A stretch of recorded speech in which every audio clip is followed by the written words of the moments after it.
पुत्र के प्राण बचाने के लिए राजा वन में साधु जी के पास जाता है और कहता है, हे साधु महाराज, मेरे पुत्र का 20वां वर्ष लग चुका है। मैं तो सोच रहा था 60 वर्ष की आयु के बाद पता नहीं 20 साल और जीऊंगा भी कि नहीं, पर महाराज पुत्र प्राप्ति का सुख मिलने से मेरा तो कुछ भी नहीं बिगड़ा, बल्कि अब तो पुत्र में और अधिक मोह हो गया महाराज। जिस पुत्र को हमने 20 साल तक पाला पोषा उसके साथ रहे, अब उसको ऐसे मरते हुए कतई नहीं देख सकते।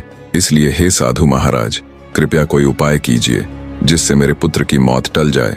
राजा की बात सुन साधु महात्मा जी बोले, वत्स, अब मैं कुछ नहीं कर सकता। मैंने तो तुमसे पहले ही कहा था कि तुम्हें पुत्र तो हो जाएगा, पर उसकी आयु केवल 20 वर्ष ही होगी। राजा बोला, नहीं महाराज, ऐसा नहीं हो सकता। आप कुछ भी करके इसका हल निकालिए। पुत्र मोह में राजा साधु महाराज के चरणों को पकड़कर बस एक ही रट लगाए जा रहा था, कुछ कीजिए महाराज। अंततः महात्मा जी बोले, सुनो बेटा, निश्चित काल में तुम्हारे पुत्र की मृत्यु न हो, उसका केवल एक ही उपाय है कि उसका विवाह किसी ऐसी कन्या के साथ कर दिया जाए जो अपने से पहले अपने पति को न मरने दे।